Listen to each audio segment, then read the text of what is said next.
सलाम दोस्तों, मैं शिखा गर्ग उम्मीद करती हूँ कि आप सभी अच्छे होंगे और आपकी जो तैयारी है वो बहुत ही ताबड़तोड़ तरीके से चल रही होगी, राइट? सो आपके अभी नज़दीक ही हैं, आपके एग्ज़ाम्स अभी होने वाले हैं, तो उनके लिए मेरे कुछ लास्ट मिनट टिप्स हैं, ज़रूर याद रखिएगा। Number 1 tip that make sure that you do not study anything new. कुछ भी नया कंटेंट इस वक्त आपको नहीं पढ़ना है, क्योंकि वो आपको सेल्फ डाउट क्रिएट कर सकता है, जिससे आप थोड़ा सा एंग्जाइटी फील कर सकते हो, which is not good for you. So revise and revise and revise and stick to जो भी आपने पहले पढ़ा है, उन्हीं चीजों को पढ़ें, उन्हीं चीजों को और पक्का करते रहें।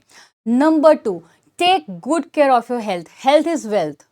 Remember always that health is wealth. स्वास्थ्य ही सबसे बड़ा धन है। So take good sleep, good food and अगर हो सके तो थोड़ा सा मेडिटेट करें। आपको खुद से मेडिटेट करना नहीं आता है, नो वरीज। अपने टीवी पर, अपने फोन पर कुछ भी 10 से 15 मिनट के लिए सिर्फ ओम की ध्वनि ही लगाकर छोड़ दें, आराम से बैठ जाएं और शांति जो है उसको महसूस करें। It will help you a lot. ये आपके माइंड को हील करेगा। Number 3, avoid any kind of negativity. Let the world fight, you should not be concern. इसकी उससे लड़ाई हो गई, दोस्त ने उसको ये कह दिया, पड़ोसी ने ऐसा कहा था, etcetera etcetera, doesn't matter to you.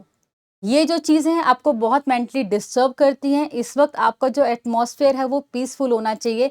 तो किसी भी प्रकार की कैसी भी नेगेटिविटी में आपको पड़ना नहीं है। अगर कोई कोशिश करे आपको उसमें डालने की, तो उससे भी आपको थोड़ी सी इस वक्त दूरी बना लेनी है।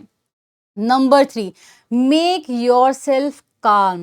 एंड ये जो मेरा टिप है, this is specifically for your exam centre. आप एग्जाम हॉल में पहुंच चुके हैं, आप एग्जाम के लिए बैठ चुके हैं, पेन आपके हाथ में है, पेपर आपके सामने है। यहाँ पर आपको शांति से जो आपके 15 मिनट आपको रीडिंग के लिए मिलते हैं वो आपको यूज करने हैं। इस वक्त इस 15 मिनट में आपको एक हायरार्की क्रिएट करनी है कि मैं पहले ये क्वेश्चन करूंगा, दूसरा ये करूंगा, तीसरा ये करूंगा, और हमेशा नंबर 1 पर अपना बेस्ट जो आपको आता है उसको करें, then second best, then third best, और इस तरीके से अपना हायरार्की बनाएं और उस 15 मिनट्स में अपने लिए एक अच्छी जो है रणनीति बना लें उस वक्त, राइट? और बिल्कुल शांति के साथ करें, उस मोमेंट्स को पीसफुली यूटिलाइज आपको करना है। नंबर 5, ये बहुत बहुत बहुत इंपॉर्टेंट है, ठीक है? आपने नंबर 4 में एक हायरार्की तो बना ली, लेकिन अगर आपने टाइम मैनेजमेंट नहीं किया, मतलब आपने किसी क्वेश्चन में तो लेंथ मतलब डबल लिख दिया और किसी क्वेश्चन में जितना रिक्वायर्ड था उसका आधा लिखा, so it is a problem. और ऐसा बहुत बार क्यों होता है? इसलिए नहीं होता क्योंकि आपको आता नहीं है, नहीं, इसलिए हो जाता है क्योंकि किसी किसी क्वेश्चन में तो आप 20 मिनट लगा देते हो और किसी किसी में फिर उस 20 मिनट की वजह से 5 मिनट बचता है, तो ये बहुत इम्बैलेंस क्रिएट करता है। ऐसा नहीं करना है, आपको बिगनिंग से ही एक टाइम मैनेजमेंट लेकर चलना है, और जिसमें आप टाइम मैनेजमेंट हर वक्त, आप ऐसा तो नहीं एक क्वेश्चन किया घड़ी देखा, एक क्वेश्चन किया घड़ी देखा, no, this is not possible. आप एक लेंथ डिसाइड कर लो। मान लीजिए नंबर 1 का कोई क्वेश्चन, 1 मार्क का कोई क्वेश्चन आया, तो वहां पर आप क्या करोगे? बड़ा सिंपल सी चीज है। देखो, अभी आप सीए में हो, एक वर्ड लिख के तो नहीं चलेगा, फिल इन द ब्लैंक तो नहीं है, वो एक क्वेश्चन है 1 मार्क का, तो उसमें आप ये लगा लो 1 या 1.5 या मैक्सिमम 2 लाइन आपको लिख के और खत्म हो गया। जो सबसे मेन जो उसका पार्ट है आपको वो लिखना है, एंड दैट्स इट। मान लो 2 मार्क्स का कोई क्वेश्चन आया, तो वहां पर आप 2 to 4 लाइन्स का अपना एक एवरेज बना के चलो कि बस इससे ज्यादा नहीं लिखूंगा, क्योंकि आप कितना भी लिख लो मार्क्स तो 2 ही मिलने वाले हैं।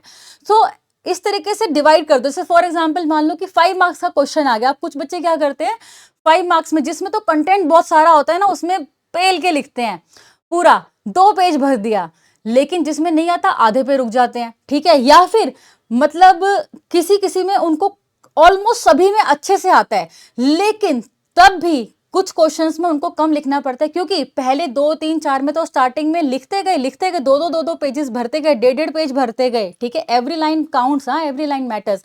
लेकिन आगे चल के कंटेंट तो आता है, लेकिन लिख नहीं सकते क्योंकि टाइम नहीं है। तो 5 मार्क्स के लिए हमेशा व्हाट आई फील कि ऑलमोस्ट 1 पेज ऑलमोस्ट सफिशिएंट रहता है। आप सही से क्वालिटी कंटेंट लिखो, आपको नंबर मिलेंगे, और इससे आपका टाइम मैनेजमेंट भी होगा। आपको जो बाकी के भी क्वेश्चन आते हैं उसके लिए आपको टाइम मिलेगा लिखने के लिए। तो घड़ी के द्वारा नहीं, ऐसा नहीं है कि 5 मिनट 10 मिनट, आप हमेशा इतने सारे, कई बार क्वेश्चंस होते हैं, एक क्वेश्चन में इतने सारे पार्ट होते हैं, आप हर वक्त घड़ी से नहीं चल सकते। हमें कभी कभी कोई स्ट्रेटेजी लगाना होता है और उसी के थ्रू हम अव्वल मार्क्स लेकर आते हैं। And so with all the small small small small but very important tips, I will say all the very best. Stay blessed.